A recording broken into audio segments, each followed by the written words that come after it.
Hello नमस्कार दोस्तों। आज हम आपको बताएंगे सी सेक्शन डिलीवरी के नुकसान के बारे में। सी सेक्शन डिलीवरी जिसे सिजेरियन सेक्शन भी बोला जाता है, एक प्रकार की सर्जिकल प्रक्रिया होती है जो कि उनके लिए की जाती है जिनको बच्चा होने में काफ़ी ज़्यादा दिक्कतें होती है।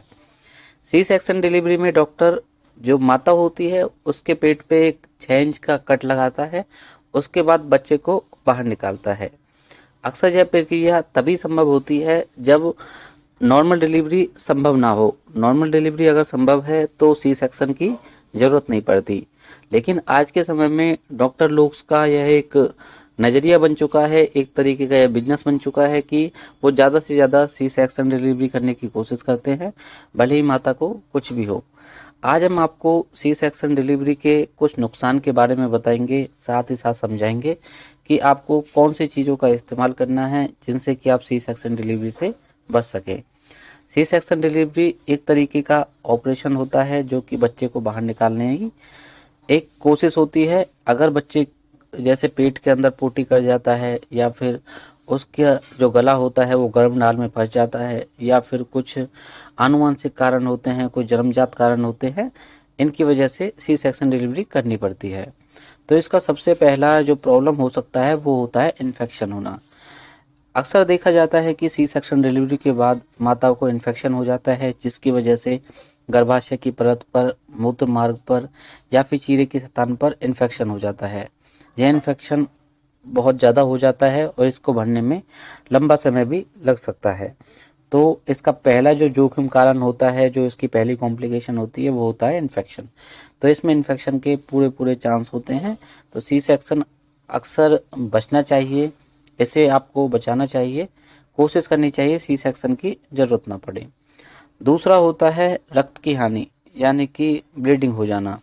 सी सेक्शन के दौरान कभी कभार भारी मात्रा में ब्लीडिंग हो जाती है, ज़्यादा रक्तस्राव हो जाता है, जिससे कि जो प्रेग्नेंट महिला होती है उसको खून की कमी होने के चांसेस होते हैं।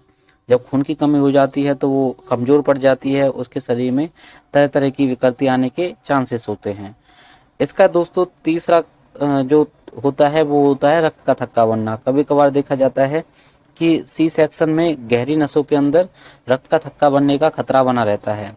जब किसी को रक्त का खतरा बनने का चांस होता है तो उसके दिल के संबंधित दिक्कतें भी आ सकती हैं, हार्ट ब्लॉक हो सकता है। रक्त जो होता है अगर इसका हल्का सा धक्का लिवर तक पहुंच जाए या फिर लंग्स तक पहुंच जाए या फिर हार्ट तक पहुंच जाए तो वहां पर वह रुक सकता है और एक जानलेवा कंडीशन क्रिएट कर सकता है। चौथी प्रॉब्लम होती है सर्जिकल चोट। अक्सर देखा जाता है कि मूत्राशय या फिर आंत का जो मार्ग होता है उस पर सर्जिकल चोट लगने के चांसेस होते हैं। सर्जिकल चोट का मतलब है एक तरीके की जो सर्जरी की जाती है उसमें अगर हल्की फुल्की गलती हो जाए तो इन्फेक्शन होने के चांस होते हैं।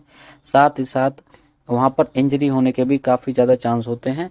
हमें सी सेक्शन की ज़रूरत तभी पड़ सकती है जब आपके बच्चे को कुछ दिक्कतें आ रही हों, जैसे कि प्री टर्म डिलीवरी होने के चांसेस हों या फिर उसको कोई आनुवंशिक प्रॉब्लम हो। एक प्रॉब्लम होती है एंडोमेट्रियोसिस। इस प्रक्रिया में यह एक चिकित्सक प्रॉब्लम होती है, यानी कि इमरजेंसी कंडीशन होती है जो कि यूट्रस के अंदर पाया जाने वाला जो टिश्यू होता है वो एक अपने आप ही बढ़ने लगता है और वो प्रॉब्लम क्रिएट कर सकता है। तो एंडोमेट्रियोसिस की कंडीशन में भी इन्फेक्शन के काफ़ी ज़्यादा चांस हो सकते हैं। तो इन सभी चीज़ों को मद्देनज़र रखना चाहिए आपको। अपने जो गायनेकोलॉजिस्ट हैं, जो गायनेकोलॉजिस्ट जो फीमेल डॉक्टर है, उनसे ज़रूर बातचीत करते रहना चाहिए कि क्या यह डिलीवरी नॉर्मल नहीं हो सकती। अगर नॉर्मल नहीं हो सकती तब ही सिजेरियन की ज़रूरत पड़ती है, अदरवाइज़ इसकी कॉम्प्लिकेशन बहुत ज़्यादा होती हैं।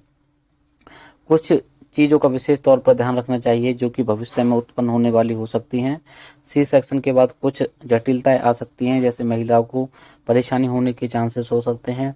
सबसे पहला खतरा हो सकता है कि गर्भाशय के फटने का खतरा। कभी कभार सी सेक्शन डिलीवरी के बाद गर्भाशय के फटने का खतरा काफ़ी ज़्यादा बढ़ जाता है। सेकंड नंबर पर कमजोरी, जो कि देखी जाती है कि महिलाओं को काफ़ी ज़्यादा कमजोरी होती है, उन्हें महीने महीने लग जाते हैं अपने बेड को छोड़ने में, बिस्तर को छोड़ने में, और काफ़ी ज़्यादा प्रॉब्लम्स का सामना करना पड़ता है। इससे जो नवजात बच्चा होता है उसको भी जॉन्डिस का खतरा रहता है। जॉन्डिस एक प्रकार की लिवर की डिजीज होती है जो कि बच्चे को होने के काफ़ी ज़्यादा चांसेस हो सकते हैं। एनेस्थीसिया से भी प्रक्रिया हो सकती है। जो एनेस्थीसिया एक प्रकार का इंजेक्शन होता है, जैसे आम भाषा में बेहोशी का इंजेक्शन बोलते हैं।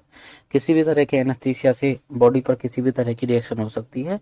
ये सभी चीज़ें भविष्य को बताने वाली हैं कि आपने सी सेक्शन करवाया है तो आपको ये प्रॉब्लम्स हो सकती हैं। इन सभी चीज़ों का आपको विशेष तौर पर ध्यान रखना है। सबसे पहले तो दोस्तों आपको कोशिश करनी है कि नॉर्मल डिलीवरी हो जाए। देखा जाता है कि डॉक्टर शुरुआत से तो कहता रहता है कि नॉर्मल डिलीवरी होगी, नॉर्मल डिलीवरी होगी, और लास्ट तक आते आते उसे सी सेक्शन की तरफ मोड़ देता है, इमरजेंसी बना देता है। घर वालों के सामने ऐसी बातें करता है कि बच्चा मर जाएगा, अंदर माता मर जाएगी। तो फिर भी कोशिश करें कि एक अच्छे डॉक्टर के पास जाएं, जो आपको ट्रस्टेड बंदा हो। किसी भी नए खुले हुए अस्पताल के अंदर ना जाएं। कोशिश रखें कि आपको एक अच्छे डॉक्टर से, एक अच्छे गायनेकोलॉजिस्ट से बातचीत रखनी चाहिए और एक अच्छे ही परिणाम रखने चाहिए। सी सेक्शन डिलीवरी के बहुत सारे कॉम्प्लिकेशन होते हैं। कोशिश करें कि नॉर्मल डिलीवरी हो। अदरवाइज अगर कोई उसे जेनेटिक चेंजेस आते हैं, बच्चे को प्री टर्म बेबी होता है, 7 महीने के अंदर बच्चा पैदा होता है, तो इन कंडीशन में सी सेक्शन करवा लेना चाहिए। आज की वीडियो में इतना ही दोस्तों। मैं उम्मीद करूंगा मेरे द्वारा बताई गई जानकारी आपको अच्छी लगी होगी। अगर जब वीडियो आपको अच्छी लगी है तो इस वीडियो को लाइक करें, चैनल पर नए हैं तो चैनल को सब्सक्राइब करें, दोस्तों में वीडियो ज़रूर शेयर करें।